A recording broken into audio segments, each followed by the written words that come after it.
5 राज्यों के विधानसभा चुनाव परिणामों को प्रधानमंत्री ने बताया भाजपा की नीतियों पर मोहर।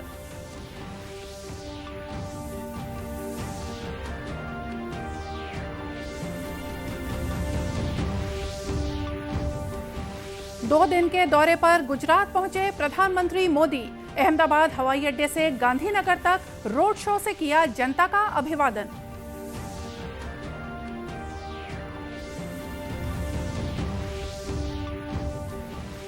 रेडी टू ईट निर्माण में एजेंसी के बदलाव पर आज छत्तीसगढ़ विधानसभा में हंगामा। गर्भगृह में पहुंचे भाजपा के सभी विधायक निलंबित।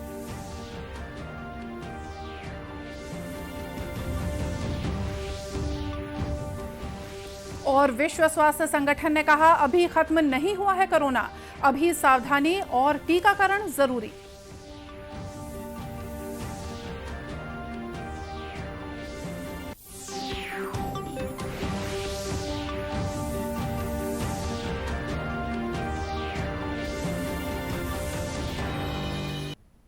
नमस्कार, आप देख रहे हैं दूरदर्शन समाचार। मैं हूं मोनिका शर्मा और आइए अब देखते हैं समाचार विस्तार से।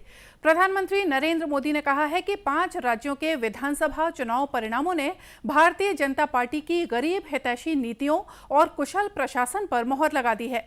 प्रधानमंत्री कल शाम नई दिल्ली में पार्टी मुख्यालय में कार्यकर्ताओं को संबोधित कर रहे थे। श्री मोदी ने कहा कि इन चुनाव परिणामों ने 2024 के चुनाव की दिशा तय कर दी है। प्रधानमंत्री ने कहा कि 3 राज्यों उत्तर प्रदेश, गोवा और मणिपुर में सरकार में रहने के बावजूद भारतीय जनता पार्टी का मत प्रतिशत बढ़ा है। गोवा में भारतीय जनता पार्टी अकेली सबसे बड़ी पार्टी के रूप में उभरी है। प्रधानमंत्री ने कहा कि भाजपा को चारों दिशाओं से आशीर्वाद मिला है। सबकी विकास की यात्रा का मार्ग भिन्न है, लेकिन सबको जो बात एक सूत्र में पिरो रही है वो है भाजपा पर विश्वास। भाजपा की नीति, भाजपा की नीयत और भाजपा के निर्णयों पर अपार विश्वास। श्री मोदी ने कहा कि सरकार ने न केवल शासन प्रणाली में सुधार किया है बल्कि इस पूरी प्रक्रिया में पारदर्शिता भी बनाए रखी है। भारतीय जनता पार्टी ने गरीबों को आश्वस्त किया कि सरकारी सुविधाएं प्रत्येक निर्धन तक पहुंचेंगी। भाजपा गरीब को भरोसा देती है कि प्रत्येक गरीब तक सरकार ने निर्णय की हुई सुविधाएं जरूर पहुंचेगी। और मैं गरीब के घर तक उसका हक पहुंचाए बिना चैन से बैठने वाला इंसान नहीं। प्रधानमंत्री ने कहा कि जिस तरह से इस चुनाव में माताओं, बहनों और युवाओं ने भाजपा को पूरा सहयोग दिया, वो अपने आप में एक दूरगामी संदेश है। 4 राज्यों में भाजपा की प्रचंड जीत के तुरंत बाद प्रधानमंत्री नरेंद्र मोदी 2 दिन के गुजरात दौरे पर पहुंच गए हैं। अहमदाबाद हवाई अड्डे पर राज्यपाल आचार्य देवव्रत, मुख्यमंत्री भूपेंद्र पटेल सहित राज्य के वरिष्ठ मंत्रियों और अधिकारियों ने प्रधानमंत्री का स्वागत किया। प्रधानमंत्री ने अहमदाबाद हवाई अड्डे से गांधीनगर स्थित प्रदेश भाजपा मुख्यालय तक 9 किलोमीटर लंबा रोड शो किया है। प्रधानमंत्री श्री मोदी, मुख्यमंत्री भूपेंद्र पटेल और प्रदेश भारतीय जनता पार्टी के अध्यक्ष CR पाटिल के साथ सजी हुई खुली जीप में सवार होकर रोड शो में निकले। इस दौरान सड़क के दोनों तरफ खड़े लाखों लोगों ने प्रधानमंत्री का अभिवादन किया। यूक्रेन से सुरक्षित लाए गए विद्यार्थी और उनके अभिभावक भी रोड शो में प्रधानमंत्री का स्वागत करते हुए नजर आए। प्रधानमंत्री अपने 2 दिन के दौरे के दौरान कई कार्यक्रमों में भाग लेंगे।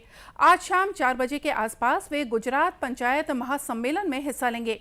करीब 1,40,000 निर्वाचित प्रतिनिधि, जिनमें तालुका और जिला पंचायतों और नगर निगमों के पार्षद सम्मेलन में शामिल होंगे। श्री मोदी कल राष्ट्रीय रक्षा विश्वविद्यालय को राष्ट्र को समर्पित करेंगे। वे मुख्य अतिथि के रूप में विश्वविद्यालय के पहले दीक्षांत समारोह को संबोधित करेंगे। इस अवसर पर केंद्रीय गृह मंत्री अमित शाह अध्यक्षीय भाषण देंगे। कल शाम 6:30 बजे प्रधानमंत्री अहमदाबाद में सरदार पटेल स्टेडियम में खेल महाकुंभ का शुभारंभ करेंगे और समारोह को संबोधित करेंगे। मुख्यमंत्री भूपेश बघेल कल रात उत्तराखंड दौरे से वापस लौट आए हैं। उन्होंने कहा कि कांग्रेस के दृष्टिकोण से 5 राज्यों के चुनाव परिणाम अपेक्षित नहीं आए। ये जनता का आदेश है और वो इस जनादेश को स्वीकार करते हैं। रिजल्ट आ गए हैं और यदि कांग्रेस के दृष्टिकोण से देखा जाए तो अपेक्षित रिजल्ट नहीं आया। कार्यकर्ताओं ने खूब मेहनत की और जो जनता का जनादेश है उसे हम सब विनम्रतापूर्वक स्वीकार करते हैं। जीतने वाले की बधाई और साथ ही जिन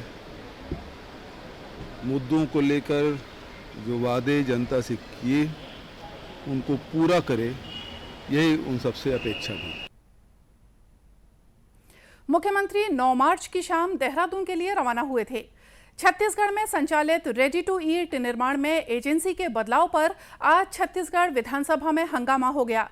मंत्री के जवाब से नाराज भाजपा विधायक नारेबाजी करते हुए गर्भगृह में पहुंच गए। इसकी वजह से भाजपा के सभी विधायकों को निलंबित कर दिया गया। महिला स्व सहायता समूह लगभग 16,500 से ऊपर सदस्य रेडी टू ईट का काम कर रहे थे और उनके द्वारा लोन भी लिया गया है। डॉक्टर रमन सिंह जी के द्वारा इस कार्य को उनको दिया गया जब भारतीय जनता पार्टी की सरकार थे। और आज जिस प्रकार से मुख्यमंत्री छत्तीसगढ़िया की बात करते हैं, छत्तीसगढ़ की बात करते हैं, छत्तीसगढ़ की संस्कृति की बात करते हैं, किंतु इस प्रश्न में कि जिस प्रकार से 1 अप्रैल से इन 16,000 महिलाओं को काम को छीनने का आदेश सरकार के द्वारा दिया गया है और इसका क्रियान्वयन 1 अप्रैल से होनी है, इस बात को लेकर के प्रश्न लगाया गया, जिसमें केंद्र सरकार को उन्होंने पत्र का हवाला दिया कि पत्र आया है इसलिए दे रहे हैं। सुप्रीम कोर्ट का उन्होंने हवाला दिया। वास्तविक में सुप्रीम कोर्ट ने ये बातें कही नहीं की है कि किसी एक ठेकेदार को देना है। इस बात को लेकर के आज प्रश्न काल में प्रश्न पूछा गया, मंत्री जी का समुचित उत्तर नहीं आया। हम लोगों ने आसंदी से भी आग्रह किया कि इसमें जांच होनी चाहिए, इसको रोका जाना चाहिए और इस बात को लेकर के आज बेल में गए और भारतीय जनता पार्टी के सभी विधायक को आज निलंबित किया गया है। भाजपा विधायक रजनीश सिंह ने प्रश्नकाल में रेडी टू ईट का मामला उठाया था। जवाब में महिला और बाल विकास मंत्री अनिला भेड़िया ने कहा कि मंत्रिपरिषद ने 22 जनवरी 2021 की बैठक में निर्णय लिया था कि रेडी टू ईट की वितरण व्यवस्था महिला स्व सहायता समूह से लेकर बीज निगम को दी जाएगी। यह व्यवस्था 1 अप्रैल 2022 से लागू की जानी है। विश्व स्वास्थ्य संगठन ने कहा है कि दुनिया भर में कोरोना संक्रमण में कमी जरूर आ रही है, लेकिन ये महामारी अभी खत्म नहीं हुई है। संगठन के महानिदेशक टेड्रोस अधनॉम घेब्रेयेसस ने बताया कि कोरोना संक्रमण हमारे आसपास ही है और हम कोविड रोधी वैक्सीन के वितरण, परीक्षण और उपचार में बहुत सारी बाधाओं का लगातार सामना कर रहे हैं। संयुक्त राष्ट्र महासचिव एंटोनियो गुटेरेस ने भी विश्व स्वास्थ्य संगठन के प्रमुख के आकलन का समर्थन किया है। एक वक्तव्य में उन्होंने चेतावनी दी कि यह सोचना बहुत भारी गलती होगी कि वायरस खत्म हो गया है। इधर छत्तीसगढ़ में कोरोना संक्रमण की दर घटकर 0.31% रह गई है। कल केवल 59 लोगों में कोरोना संक्रमण की पुष्टि हुई थी। प्रदेश के 10 जिलों में कोरोना का कोई भी नया मामला सामने नहीं आया है। प्रदेश में सक्रिय मरीजों की संख्या 506 रह गई है। इस बीच देश भर में 4,000 से ज्यादा लोग कोरोना पॉजिटिव पाए गए हैं। देश में फिलहाल 42,219 कोरोना रोगियों का उपचार जारी है। राजनांदगांव के पद्मश्री गोविंद राम निर्मलकर ऑडिटोरियम में एनसीसी का एक मोटिवेशनल सेमिनार आयोजित हुआ है। इसमें छत्तीसगढ़ एनसीसी के ग्रुप कमांडर ब्रिगेडियर AK दास ने अपने उदाहरण से कैडेट्स को जीवन के हर क्षेत्र में आगे बढ़ने के लिए प्रेरित किया। उन्होंने कहा कि बस्तर जैसे क्षेत्र से उनके जैसा लड़का जब यहाँ तक पहुँच सकता है तो आज की जनरेशन तो कुछ भी कर सकती है। छत्तीसगढ़ का ही हूँ और मुझे मौका मिला है कि as NCC group commander Chhattisgarh बच्चों से मिलूं और उनको ये बताने की कोशिश करूं कि मैं उनके सामने एक जीता जागता एग्जाम्पल हूँ। 1988 का एक सीधा साधा लड़का जगदलपुर बस्तर जैसे पिछड़े इलाके से निकलकर यदि आज यहाँ तक पहुँच सकता है तो आज के बच्चे जिनके पास इंटरनेट है, जिनके पास सोशल मीडिया है, जिनके पास रियल टाइम इंफॉर्मेशन अवेलेबल है हमेशा, वो तो दुनिया के किसी भी कोने में कहीं भी जा सकते हैं। एनसीसी के कर्नल रोहित कुमार कौशिक ने राष्ट्र निर्माण में युवाओं को सशक्त बनाने, सामाजिक जागरूकता, सामुदायिक विकास, पर्यावरण संरक्षण, खेल और साहसिक कार्य में एनसीसी की भूमिका पर प्रकाश डाला। सेमिनार में शामिल हुए कैडेट्स इन विचारों से काफी उत्साहित नजर आए। का मोटिव लेके, और यहाँ पे ब्रिगेडियर साहब ने हमें बहुत ही मोटिवेट किया। हमें ना ही एनसीसी, हम देश को कैसे करें, हम अपने फैमिली को कैसे मैनेज करें, फाइनेंशियल मैनेजमेंट, इंजीनियरिंग मैनेजमेंट, हर पॉइंट को उन्होंने क्लियर किया। उन्होंने कैलाश, वैकुंठ और इंद्र का एग्जाम्पल दिया, हमें कैसे बनना चाहिए, गणेश कैसे होते हैं एक सक्सेस की मोटिवेशन, वो उन्होंने बताया। ब्रिगेडियर सर आए थे और हम लोग को बहुत सारा एग्जाम्पल देख के हम लोग को समझाया गया है, हमारे को सभी को प्रेरित करने के लिए, और जो आने वाले कैडेट हैं उनको भी आगे बढ़ाने के लिए बहुत सारा, और अभी नेक्स्ट ईयर अभी और आगे कुछ एनसीसी के लिए करेंगे। इस सेमिनार में जिले के 38 स्कूल कॉलेजों के करीब 150 एनसीसी कैडेट्स शामिल हुए थे। बीजापुर में कैका और मौसला के बीच पुलिस की माओवादियों से मुठभेड़ हुई है। इसमें माओवादियों की नेशनल पार्क एरिया कमेटी सदस्य और सेंड्रा एलओएस का डिप्टी कमांडर रितेश पुणे मारा गया है। मुठभेड़ में पुलिस का एक जवान रामलू हेमला भी घायल हुआ है। घायल जवान को अस्पताल पहुंचाया गया है। मुठभेड़ स्थल से पुलिस ने हथियार, पिट्ठू, नक्सल सामग्री और दैनिक उपयोग की सामग्रियां बरामद की हैं। अधिकारियों ने बताया है कि मारा गया नक्सली बीजापुर जिले के कई थाना क्षेत्रों में हत्या, आगजनी और लूटपाट की घटनाओं में शामिल रहा है। आजादी के लिए भारत का शानदार संघर्ष आधुनिक विश्व के महानतम संघर्षों में से एक है। दूरदर्शन समाचार इतिहास की धारा बदलने वालों की झलक रोजाना आपके लिए लेकर आता है। आज की इस कड़ी में हम बात करेंगे स्वतंत्रता सेनानी सयाजीराव गायकवाड़ तृतीय के बारे में। 1875 से 1939 तक बड़ौदा के महाराजा थे। महाराज के पद पर आसीन होने के कुछ महीनों में ही उन्होंने लड़कियों के लिए 8 स्कूल खोले।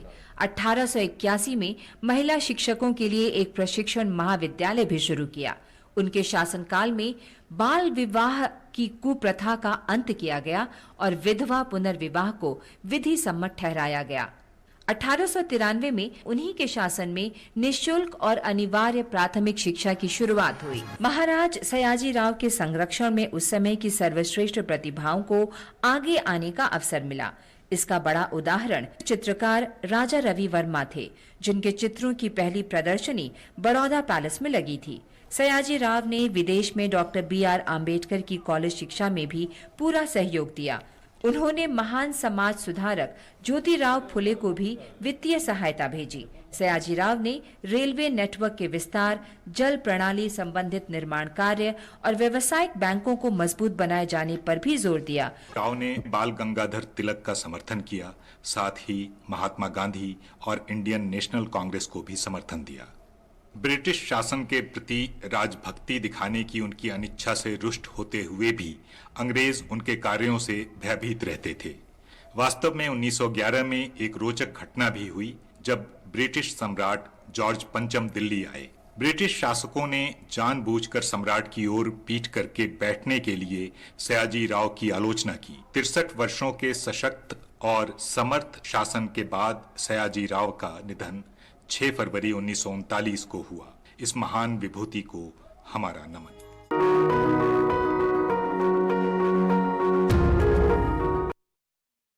और इसी के साथ ये समाचार बुलेटिन यहीं समाप्त हुआ। नमस्कार।